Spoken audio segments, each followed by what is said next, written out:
Today we're going to make homemade hamburgers. I'm going to show you how to grind your own meat first. Those of you who don't want to do this step, you absolutely don't have to. Okay, so here I have my meat grinder, and I'll have a link to this one in the description of the video. The meat grinder is almost a cube with a very rounded top to it. On the front of it, there is a little screw hole that has kind of gear slots in it, and then two buttons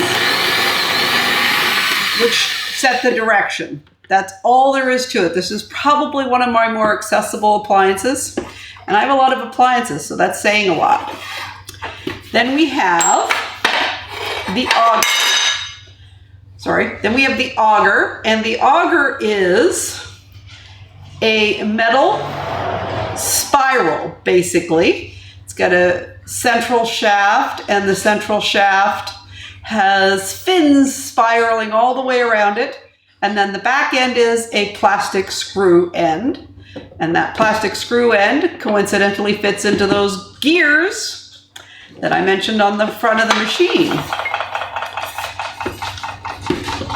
Take that out for a second. And then here we have the main body of the meat grinder.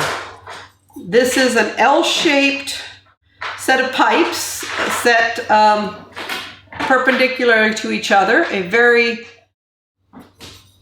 Almost a skinnier one on the top going down to the wider tube. And inside the tube, there's kind of these spiraling tracks on the inside of the tube on the bottom, and it's smooth on the inside of the pipe.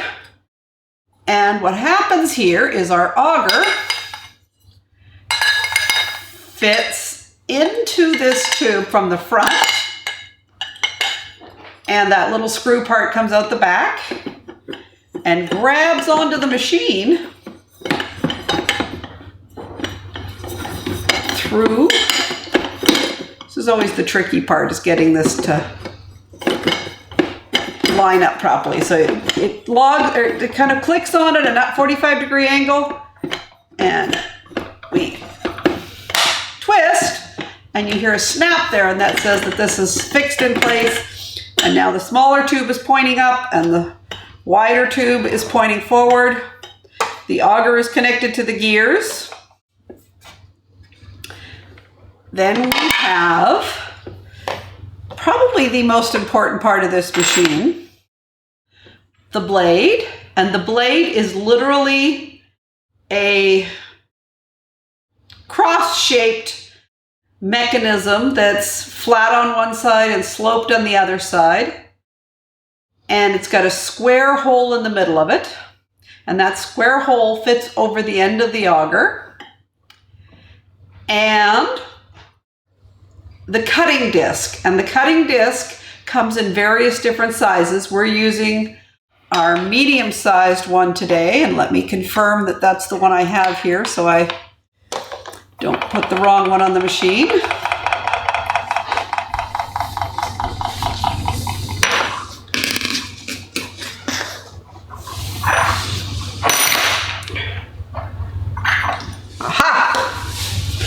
I had the wrong one. So this is the large size holes for a much coarser chop. Sometimes you'll use that coarser chop for the meat to run it through the first time, and then you want a finer chop to go through the second time. And I'm just going to show you all three sizes in comparison here. The holes in the smallest one are probably about 2 millimeters, 4 millimeters, and 5 millimeters for the biggest one.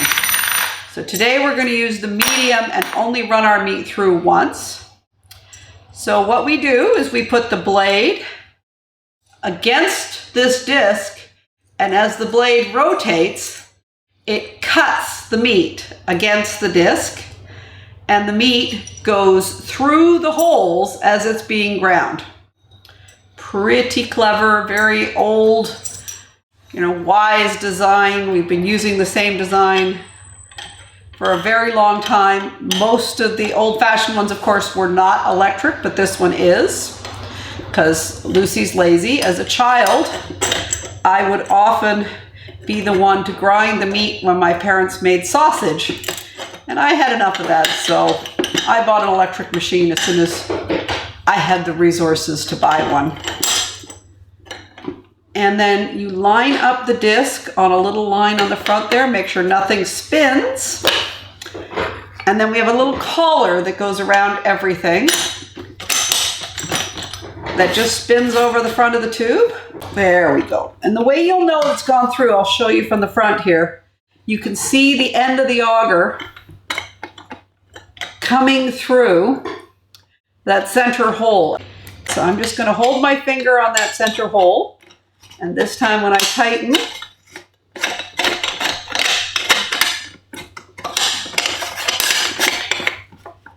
there, everything is nice and tight. And we'll just check it. And no rattling, and everything's ready to go. So I will bring our meat in and meet you back here in a minute. Oh, I forgot to mention this part. This is a tray that goes across the top of the machine. It goes into the top of the hole so that as you're feeding meat into the machine, you have a very wide landing surface. And I just put this tray on top. So now we have the dome, the L-shaped pipe sticking out of it, and then a tray on top of the L-shaped pipe. See you shortly. All right, so now what I have to do is have to get my meat ready to go through the meat grinder. Because we have such a small hole on our meat grinder, we need to make sure we cut the meat into strips that are small enough to fit in there. And we have two different kinds of meat we're using tonight, because you want to get a nice meat, but you also want to make sure you get a good proportion of fat and lean. So we have a chuck pot roast this evening, and then we have some boneless short ribs as well. And I will just cut these up really quickly here into thin strips that are small enough to go through that tube. So what you need to do here is you take your fingers, put them on either side of the knife blade, put your knife blade between your thumb and your main fingers. And we're trying to do less than a knuckle size for the width. So I'm just measuring how far to the edge from the blade. And now I'm holding the meat with my hands kind of in a pyramid over top of the meat. And voila, we have a strip of meat. Just doing another one here. We're making them all about the same size. And this is literally just to make them narrow enough to go through the tube of the meat grinder. I will cut this other piece up here really quickly. So this is a fairly lean piece of meat, which is why we have the ribs as well. There's some fat in it, but not very much. And you want some fat because that acts as an emulsifier.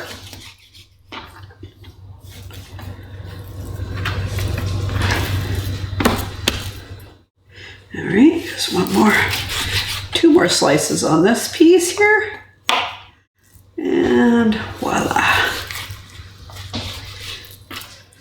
So there we have some nice strips. And I'm just piling them up on the corner of my board. And now I'll pull the boneless ribs, which are a lot bigger package. Oh, there's a lot of meat here. There we go. It's a nice big, and it's got a lot of good fat and marbling in it. This would make a nice barbecue piece as well.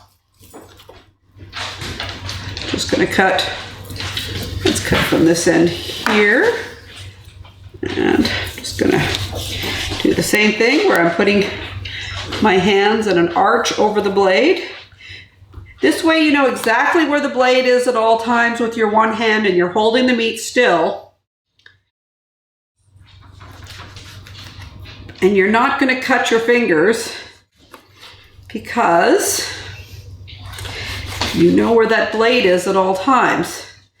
The way I'm holding the blade right now is I'm gripping very tightly in my right hand, and I have my thumb pointed along the blade and on the thickest part of the entire knife where the blade and the handle mix.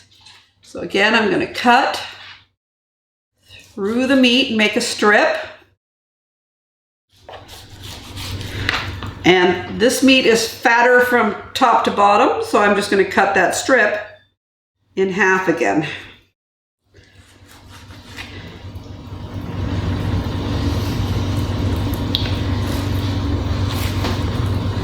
That piece is small enough. Okay. So since this meat has a very different grain, it's actually a little harder to cut. It's not coming apart as easy, but there we go.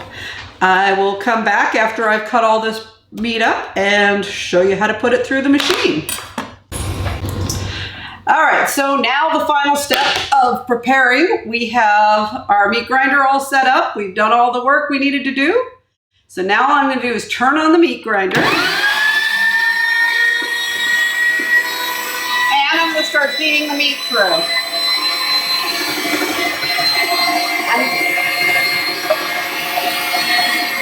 just pushing down with the plunger.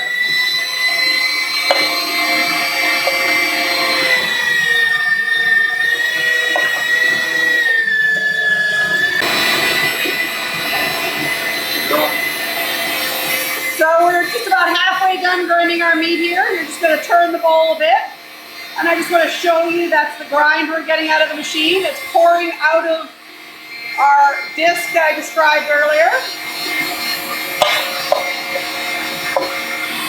And when this is all done grinding, I'll come back and show you how to mix up the patties. All right, so now I have some of my meat in front of me here that we ground, and we're going to make the patties out of this really quickly.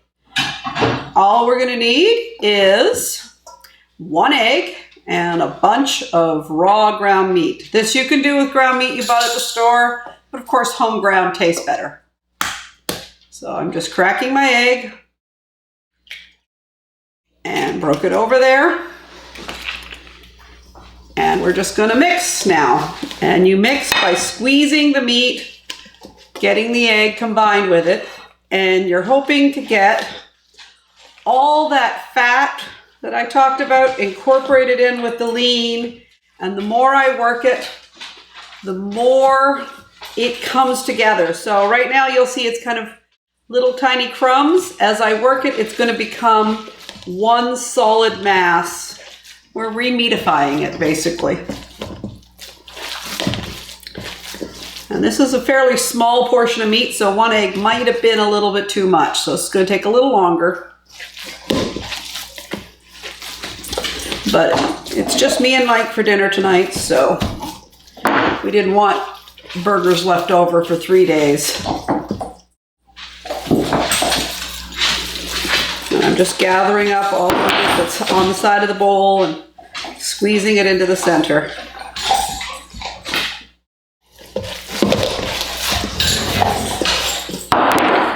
So we have about 4 patties worth of burger here. And once this all comes together and is one solid mass, we will make our patties and then go out to the barbecue.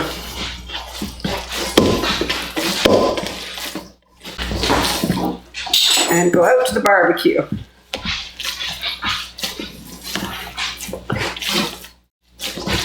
And all I'm doing is squeezing the stuff on the outside into the middle and just continuing it until I feel that the meat has come together. The fat is emulsifying and the egg is binding it all together. All right, so now I'm just gonna take off about 1/4 of this, make a ball between my hands and roll. Squish. And there we have an imperfect but beautiful hamburger patty. So here we have our patties. They're not perfectly round, but they're going to work for us. I'm going to show you 2 different techniques. The first one is going to be in a frying pan. and then we will show you on the barbecue. Okay, so here we have our frying pan, and I'm going to just turn the heat on under it. Normally we would put some oil in the pan before starting, but these are pretty fatty burgers, so we're going to do these without oil. So I'm just going to... Okay, there we go. Just checking the hand over top here, and I'm looking for I'm looking for the heat to be even as I move my hand over top of the pan. It's got a little bit of excess heat there, so I'm gonna... There we go. So now our pan is preheated, and I've got 4 patties here. We're only going to do 2 of these in the frying pan. So first thing I'm going to do is salt the top of these pretty liberally. Actually, there's 5 patties here. And I'm going to take 2 of these and flip them into the pan, salt side down.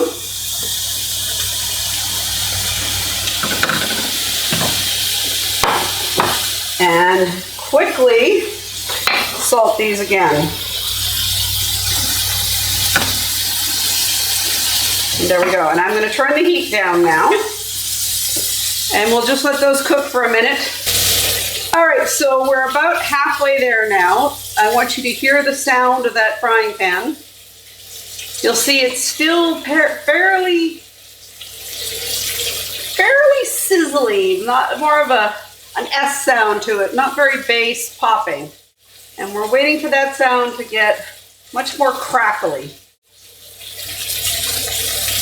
As you listen to it, you'll hear it starting to change just slightly, and it's starting to get a little bit of crackle to it.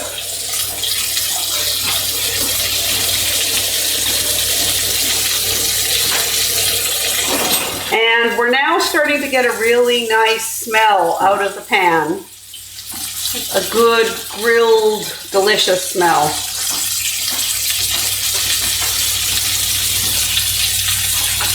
So as you hear it, the sound is just starting to change a bit. I'm just going to take my spatula and just press on the top of them. And we got a lot more hiss and sizzle out of it. I'm just moving them a little bit. There we go, into the center of the pan. And I'm going to keep pressing them, and when that sound changes, it'll be time to flip them. Or the sound doesn't change, sorry, it's time to flip them. So now there's starting to be individual pops in the sound. And there's a really nice smell coming out of it. There's a lot of liquid in there still, so.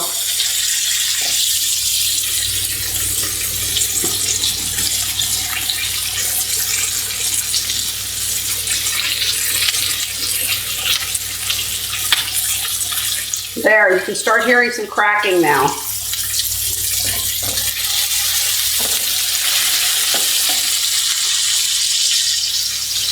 We're going to cook these to a medium, a little less than a medium, maybe not medium rare, but we don't want it, we want to go to about a medium. This is home ground meat, so it's a little safer.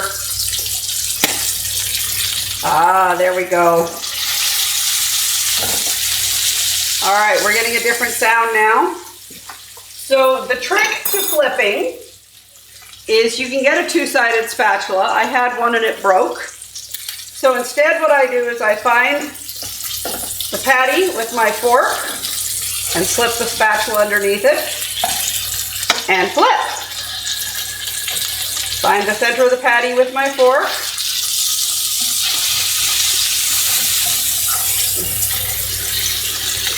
Flip, not yet. There we go. Come on. Get underneath the patty without moving your frying pan, which is what I've been doing there. And flip.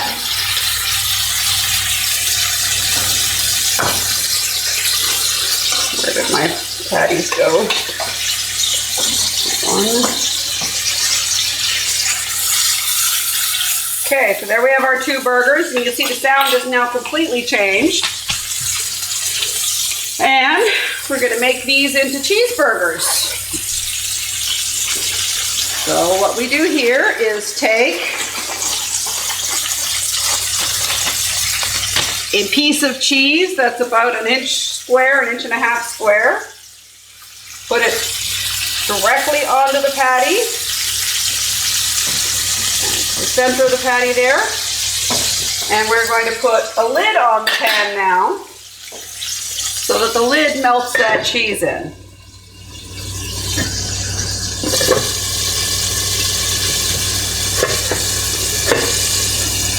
There we go.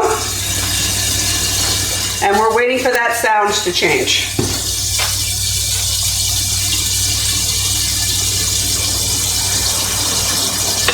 Takes about 2 to 3 minutes per side, depending on how high your heat is. I cook it lower than Mike does because I want to make sure it doesn't get past me too quickly. Okay, so we're almost there, not quite. You'll hear we're getting a little bit more aggressive juiciness in the pan there. I'm going to just move my hand over top and you're going to feel steam. I've talked about this before, where if you just move your hand about 3 or 4 inches above the pan, you can actually feel where the steam walls are coming out of the pan. You want that to be a little drier than it is right now. That meat is expressing a lot of juices into that pan.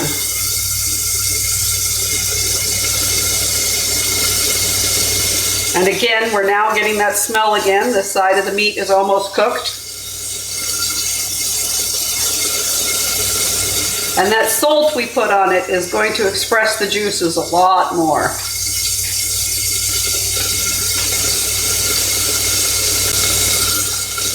I'm hoping you can hear the fact that it's starting to crack there. We'll leave it just a couple more minutes. We want it to get into a good crack instead of a hiss. There you go, some popping. All right, so we got good popping, and now I'm just going to grab the lid, pop it on the back burner there. Oh, that smells really good.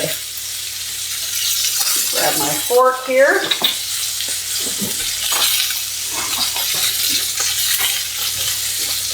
Poke it into the burger and onto the plate. And I'm going to turn the burner off because we are done here.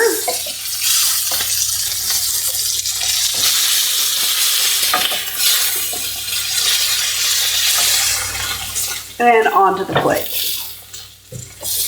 Here we have 2 cheeseburgers ready to go. Okay, stop it. Okay, so now we're out for the barbecuing phase of this. And we have the remainder of our burgers here. We've already salted these inside, and you'll notice there's a little bit of liquid on the pan, so on the plate, because the salt already is starting to dry out the fluid. And I am just going to take these and again put them salt side down. And our barbecue here heats a little unevenly, so I'm going to try and place these in cooler parts of the flame. There we go.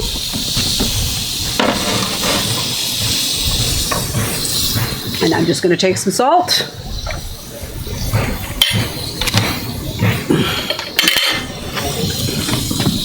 Trying not to touch the salt with my fingers that touch the meat.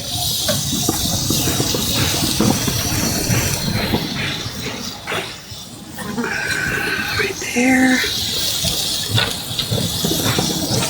And a little bit right there. And there we go. And I'm just going to shut the lid on this and we'll come back in about 2 minutes. So these are just starting to warm up and you can hear them just sizzling a little bit. Not much. They're not quite ready yet. So we're going to give them some time.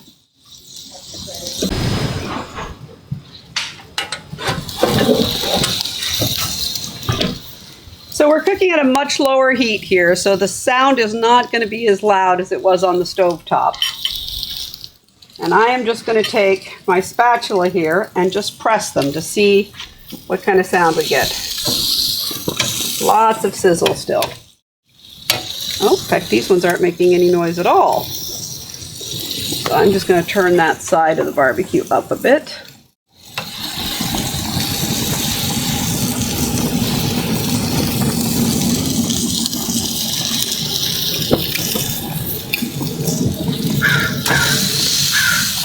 So the one over here on the top left, even when I tap it with my spatula, you can almost hear a splash.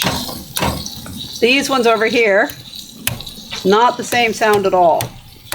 Much more solid sound effect. So it's now time to turn this one over here over. And I just slid the spatula underneath it. I'm going to put the fork, poke it into the center, and voila. Where'd it go? There it is. And we're going to make this one the cheese one. It's a bigger burger than the other two. I personally don't like cheeseburgers, but Mike loves them, so he gets this one. All right, so here's our burgers. And we've got a little bit of smoke here, and these smell like they're done. So I'm just going to move this cheese so I don't land a burger on a plastic bag. Grab our first burger here, one with our cheese on it.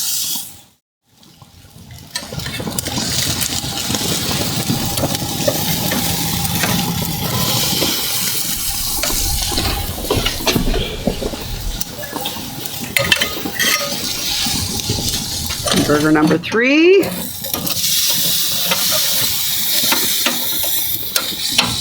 Where are you, burger number 3?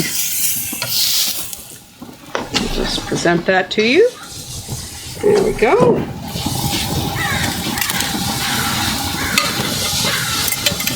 Turn our barbecue off here. And voila, here are the burgers. Please press subscribe. Leave me comments. Tell me what you want me to cook. If you tell me, I'll make it.